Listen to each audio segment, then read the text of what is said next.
Amigos capitalinos, justamente para profundizar en este tema y hablarnos sobre las actividades que pueden realizar los niños y jóvenes cuando se activa la fase de contingencia ambiental, nos acompaña el doctor Miguel Ángel de León Miranda, psicoterapeuta de niños y adolescentes. Muy buenos días, Miguel, gracias por estar con nosotros. Muchas gracias por la invitación, Pau.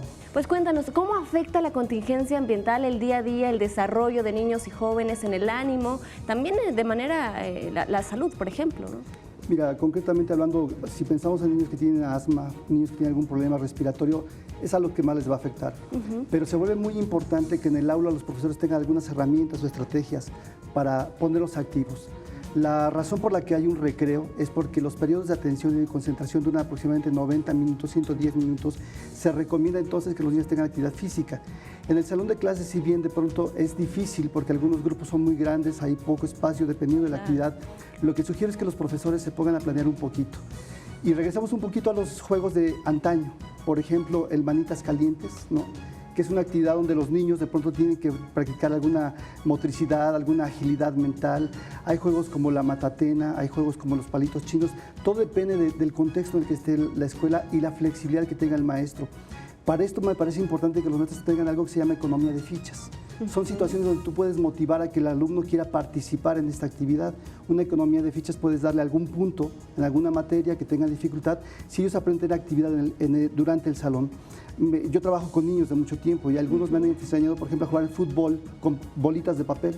Si la maestra hace torneos donde de pronto el portero lo pones de esta manera, esta es la portería, este es tu portero, y en las bancas los niños se ponen a jugar el fútbol o el ping-pong. Digo, hay una serie de actividades recreativas que puedes manejar en el salón de clases sin que tengan mucho movimiento. En el proceso me parece importante que los niños se entiendan por qué no pueden salir.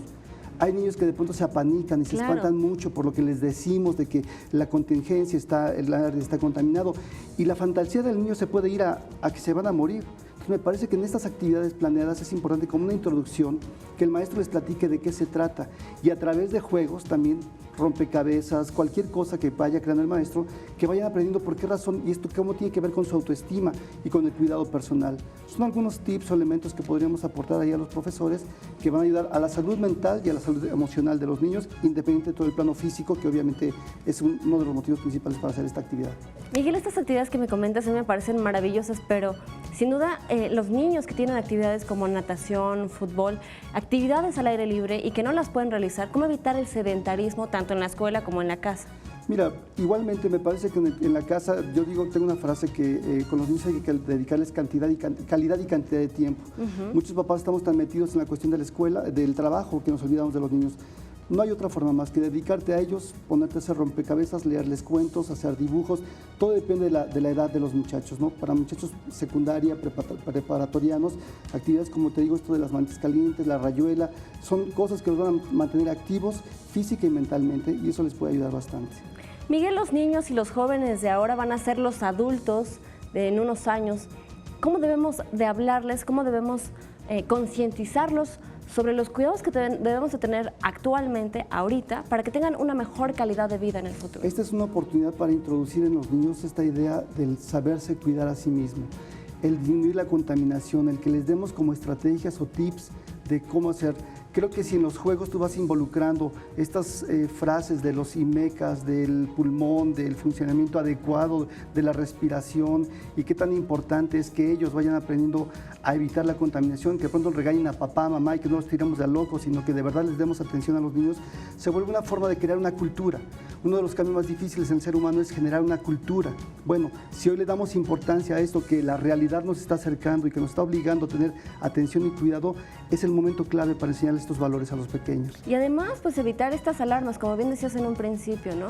No, evitar esta psicosis de qué va a pasar, por qué no puedo salir a hacer actividades al aire. También, no sé, ¿es recomendable que usen tapabocas? No, yo creo que no. Me parece que, digo, con que tengamos ya las restricciones que nos han marcado la autoridad de estar en un lugar encerrado, digo, a menos de que salgan al aire y que esté la contaminación tremenda, ¿no?